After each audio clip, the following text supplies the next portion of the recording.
Hey y'all, as you can see by the title, we're talking about Palantir again and again and again and again and again.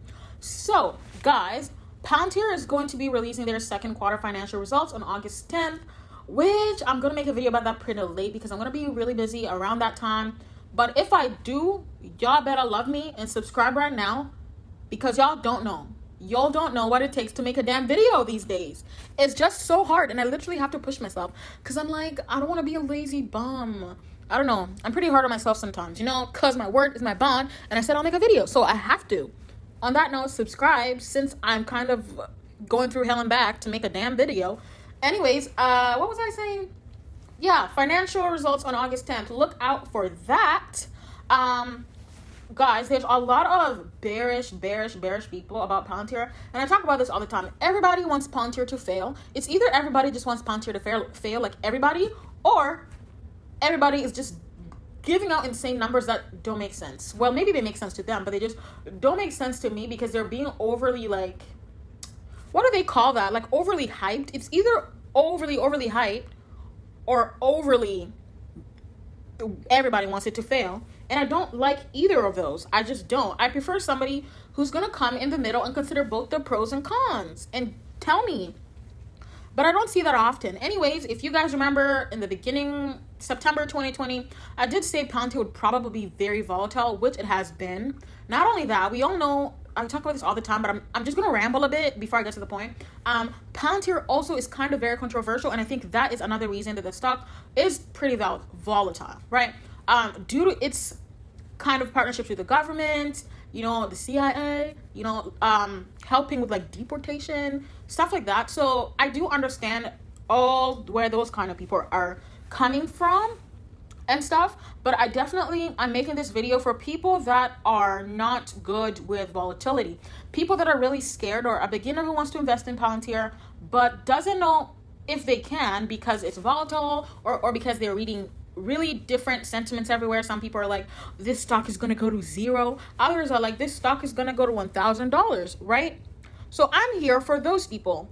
I definitely do think that if you're this kind of person who wants to mitigate risk, this video is for you. So if you definitely want to mitigate risk when it comes to Palantir or even any stock in general, a good way to hedge against this is to buy an index fund or to buy any fund that holds Palantir in their stock portfolio.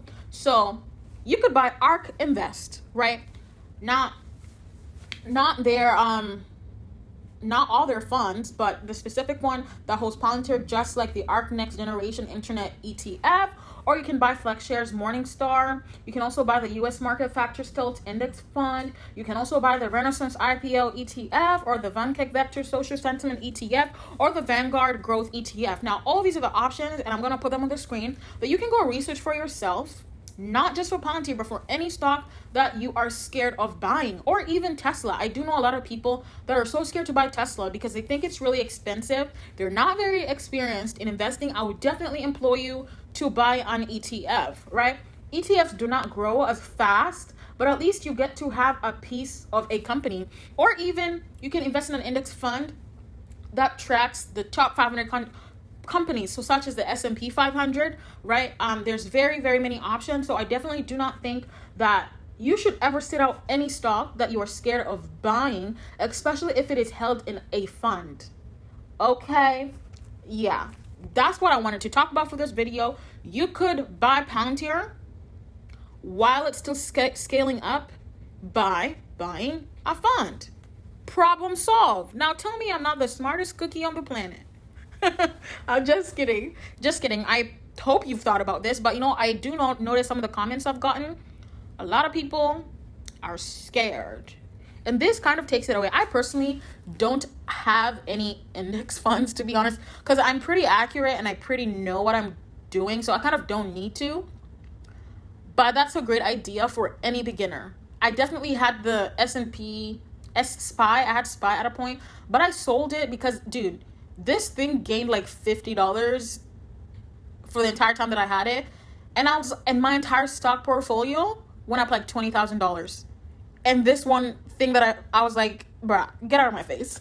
So I was like, get out of my face. And I sold it, obviously, at a profit. I don't sell for for no damn loss. Okay, so I personally don't, but I do hold ARC Genomics because y'all, I'm not gonna go do all that. I'm not gonna go do all that. Okay, I do have some genomic stocks individually, but I also hold ARC because it can help me. It tracks a lot of stocks that I would like to buy, but I'm obviously not a millionaire, so right.